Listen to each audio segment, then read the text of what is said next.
Halo, perkenalkan nama saya Purus Utama, absen 30 dari kelas 10 animasi C. Dan di sini, dalam video PJBL saya ini, saya akan menjelaskan bagaimana tahapan-tahapan yang saya lampaui untuk menyukseskan atau membuat project akhir saya dalam semester ini, yaitu membuat animatic dan juga membuat AWP atau art workbook. Dan art workbook ini adalah yang seperti bisa kalian lihat pada layar kalian. Baiklah, langsung saja. Di sini saya mengangkat kisah yang berjudul Joko Tarub.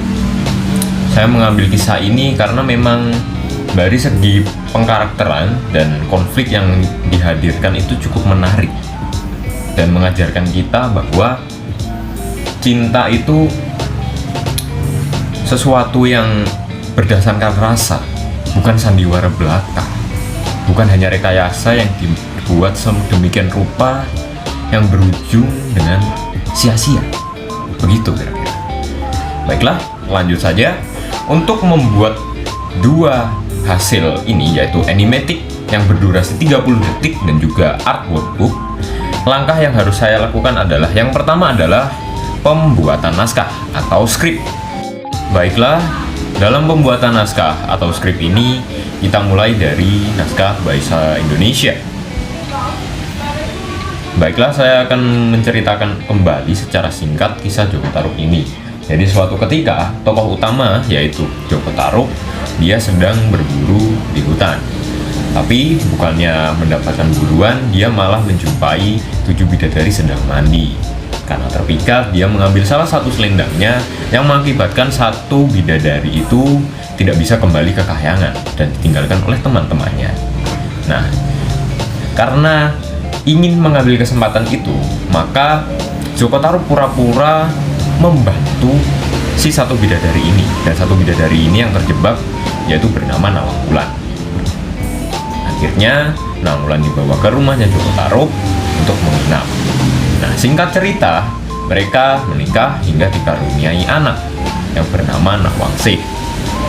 Nah, hingga suatu ketika Nawang Wulan menyadari dan mengetahui bahwa ternyata yang mencuri atau menyembunyikan selendangnya selama ini adalah suaminya sendiri, yaitu Jaka Tarub. Nah, mengetahui itu, Nawang Wulan pun marah dan kembali ke kahyangan.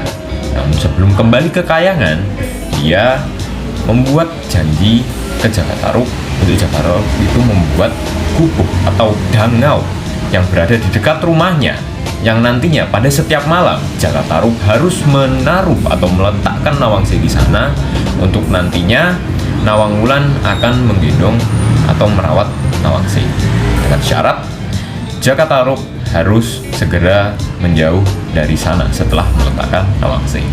Begitu kira-kira. Dari naskah bahasa Indonesia yang sudah fix ini, kita dapat menerjemahkannya atau mentranslasikannya menjadi bahasa Jawa dan juga bahasa Inggris.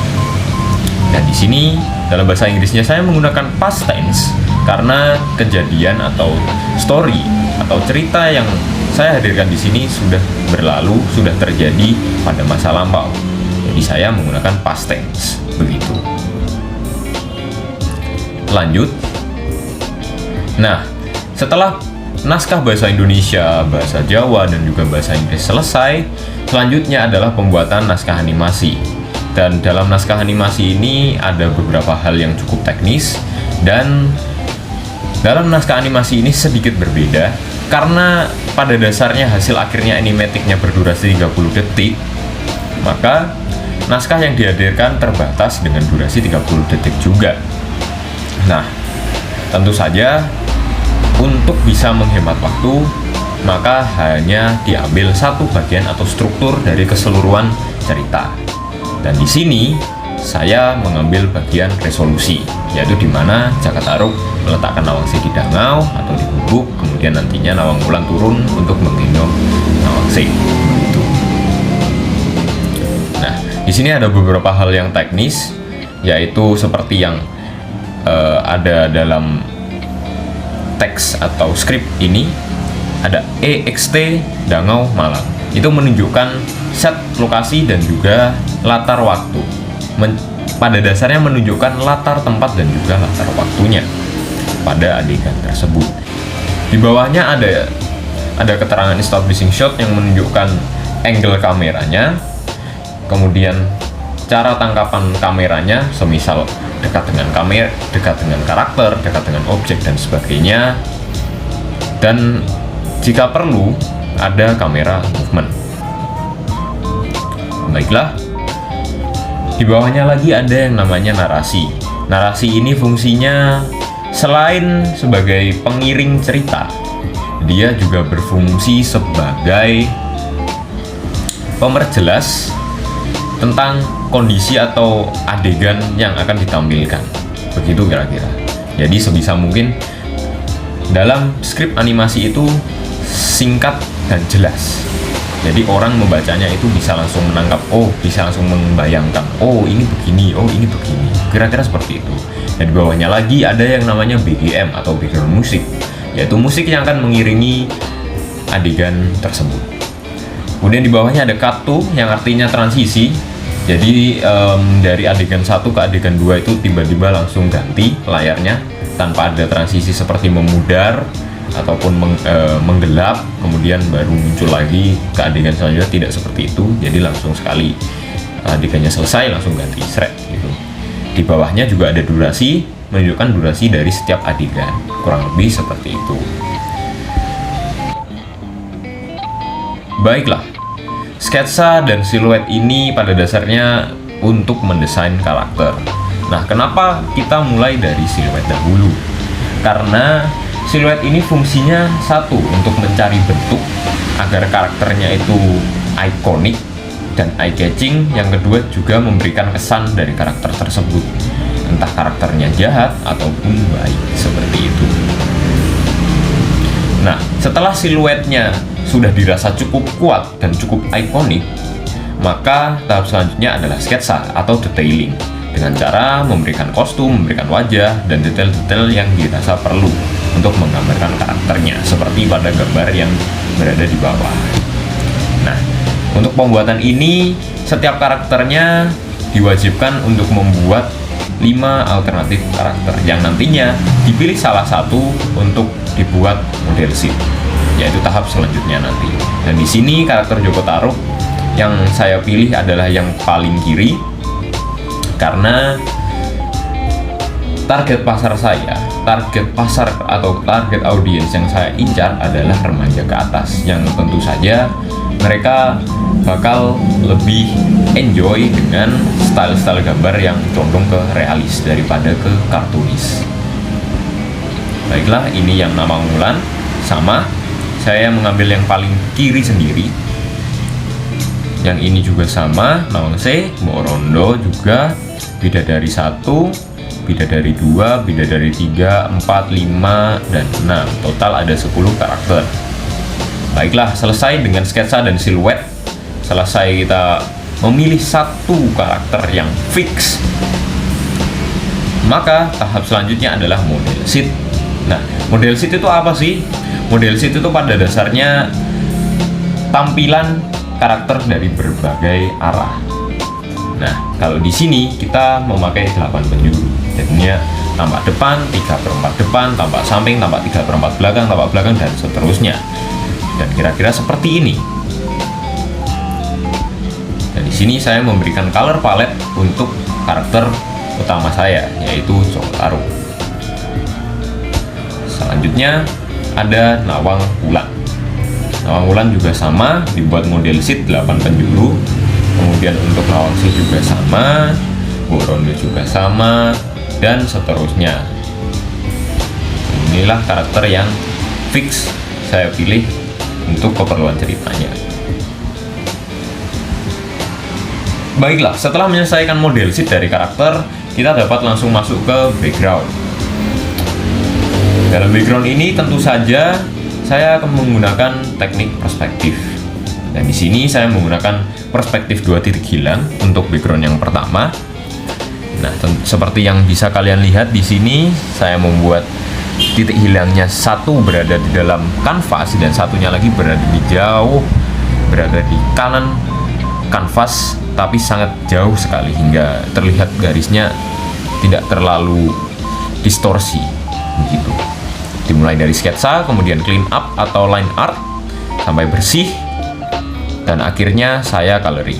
Nah, dalam tahap coloring ini saya juga menerapkan perspektif warna yang dimana semakin jauh objek maka akan semakin pudarlah warnanya, yang semakin dekat maka akan semakin pekat, seperti itu kira-kira. Dan di dalam background ini juga ada kriteria khusus, yaitu ada foreground, background, dan midground. Apa itu istilah tiga ini? Istilah tiga ini, foreground itu untuk objek-objek yang berada dekat dengan kamera, penyebutan objek yang berada dekat dengan kamera begitu. Nah, untuk midground itu adalah objek-objek yang berada di tengah-tengah atau yang biasa berinteraksi dengan karakternya, dekat dengan pergerakan karakter begitu kira-kira. Nah, untuk background itu ya yang ada paling belakang sendiri, seperti halnya di sini pada gambar ini adalah pohon-pohon yang ada di belakang itu, kemudian bulan, langit itu termasuk background. Baiklah, lanjut ke background yang kedua. Di sini saya menggunakan 3 titik perspektif. Untuk foregroundnya saya menggunakan kunang-kunang. Untuk backgroundnya saya menggunakan dangau atau gubuk dan juga rumah joglo dan pepohonannya. Dan backgroundnya saya menggunakan langit, bulan, dan juga pepohonan. Lanjut, di background yang ketiga di sini saya menggunakan 2 titik hilang, yang dimana 2 titik hilangnya sangat jauh sekali dengan kanvas. Jadi garis-garisnya itu tidak distorsi atau tidak memapat terlalu ekstrim gitu. Dan sama di sini ada foreground, midground, dan background. Foregroundnya yaitu pohon dan juga dedaunannya, midgroundnya adalah rumah joglo dan pohon itu. Kemudian yang di belakang sendiri yaitu backgroundnya adalah pepohonan seperti hutan dan juga bulan dan langit. Lanjut ke aset. Aset di sini pada dasarnya segala sesuatu yang dapat digerakkan. Menurut saya pengertiannya seperti itu. Nah, yang termasuk kategori aset dalam background seperti halnya seperti ini. Rumah joglo, rumah gubuk, kemudian rumput-rumputnya. Objek-objek itu bisa digerakkan. Jadi semisal kalaupun ada revisi, ini rumahnya agak ke sini, itu bisa sekali.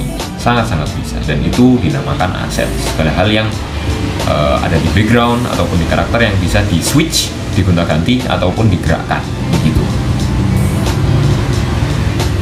Nah, di sini ada juga aset-aset pepohonan dan juga rumah joglo yang ada di jauh sekali yang menjadi background. Ada kunang-kunang dan juga pepohonan kecil. Lanjut, setelah siap dengan karakter dan background, langkah selanjutnya adalah paneling atau membuat panel.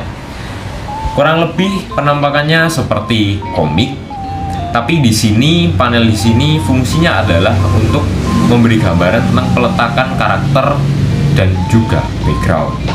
Begitu kira-kira. Nah, di dalam panel yang satu ini juga fungsinya adalah untuk memvisualkan skrip yang telah kita buat, terutama tentang pengambilan sudut kamera dan peletakan karakter dan juga backgroundnya begitu. Contohnya seperti ini. Di panel pertama dia memperlihatkan establishing shot, dia nge-shot dari jauh rumah joglo dan juga gubuknya. Kemudian yang kedua adalah sudut pandang Joko Tarub yang sedang meletakkan Nawangsih di danau atau di gubuk. Yang selanjutnya kameranya berada di dalam rumah, yaitu dia sedang nge-shoot atau merekam Joko Tarub yang ada di luar yang baru saja meletakkan Nawangsih. Kemudian lanjut ke panel yang keempat, memperlihatkan Nawang Wulan yang baru turun dari langit. Yang kelima, di sini ada Nawang Wulan yang mendekati Nawangsih yang ada di gubuk. Lalu panel yang keenam adalah Nawang Wulan yang sedang mencoba untuk menggendong. Dan yang terakhir adalah panel menunjukkan Nawang Wulan yang sedang menggendong Nawangsih. Nah, setelah selesai dengan panel, tahap selanjutnya adalah storyboard. Storyboard ini pada dasarnya pengembangan secara detail dari panel. Nah, jadi dari satu panel ini tadi dapat dikembangkan menjadi beberapa panel storyboard. Semisal satu gambar yang ini yang establishing shot, yang panel pertama ini bisa dibuat lebih detail, semisal gerakan-gerakan yang perlu ditambahkan akan lebih terlihat di storyboard. Di panel ini tentu saja karena gambarnya cuma satu, jadinya kurang terlihat, semisal ada gerakan dihembus angin dan sebagainya. Nah, itulah fungsinya storyboard. Dia memperjelas gerakan, seperti halnya pada contoh gambar yang ada di layar ini. Di sini terlihat jelas ada panah-panah merah yang menunjukkan pergerakan objek yang ada di situ. Dan di sini adegannya adalah daun-daun, pepohonan, rumput sedang tertiup angin. Gitu kira-kira. Sama, selama 10 detik adegannya berulang-ulang, dibarengi atau diiringi dengan narasi. Nah, lanjut kemudian langsung ke adegan yang selanjutnya, yaitu meletakkan Nawangsi di danau. Yang sebelumnya tadi hanya satu panel yang memperlihatkan Joko Tarub meletakkan Nawangsi. Di sini terlihat jelas dari mulai Nawangsinya dekat sekali dengan kamera, kemudian perlahan dia diletakkan, tangan Joko Tarub mulai menjauh dan hanya terlihat Nawangsi saja. Nah, disinilah maksud detailnya. Nah, detailnya selain dari visual juga di dalam keterangan yang ada di sebelah gambar atau panel storyboard itu, dimana di situ ada dialog. Dialog ini ya fungsinya sebagai tempat untuk mengisi dialog ataupun narasi, ataupun bisa mengisi sound effect ataupun background musik yang ada dalam adegan tersebut. Nah, di bawahnya juga ada background lokasi, tempat untuk menaruh setting lokasi yang ada. Nah, setelah itu di bawahnya juga ada action notes. Action notes ini fungsinya untuk menjelaskan gerakan yang terjadi dalam adegan tersebut, dalam panel demi panel ini, sehingga tidak terjadi kebingungan dalam penganimasiannya gitu. Dan kira-kira seperti itu semuanya. Di situ ada juga scene. Scene itu sebagai ya scene, adegan, menunjukkan adegan satu, adegan kedua. Yang pertama adegan tadi memperlihatkan Joko Tarub yang menggendong dari jauh. Kemudian yang kedua ini scene-nya dia meletakkan Nawangsi. Kemudian scene yang ketiga dia Joko Tarubnya menjauh, dan seterusnya begitu.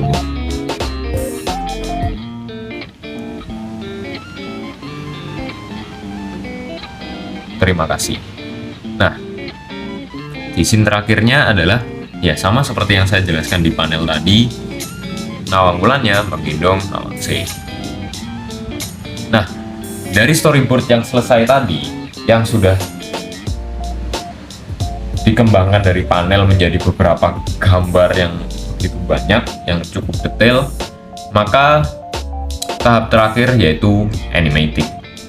Nah, untuk menghasilkan animatic, kita bisa mengambil panel-panel dari storyboard tadi, kemudian disusun sedemikian rupa, kemudian disusun sedemikian rupa sesuai dengan durasi yang ada dalam skrip, kemudian menambahkan sound effect atau efek suara, juga background musik yang sesuai dengan skrip, maka animatic tersebut dapat dikatakan selesai. Dan untuk membuat animatic sebenarnya dapat menggunakan aplikasi-aplikasi edit seperti halnya CapCut, KineMaster, ataupun Flippa Clip. Baiklah, itu saja tahapan-tahapan pembuatan animatic. Kurang lebihnya saya mohon maaf. Dan akhir kata, terima kasih. Di suatu malam, Joko Tarub yang menepati janjinya berada di depan danau dengan menggendong Nawangsi.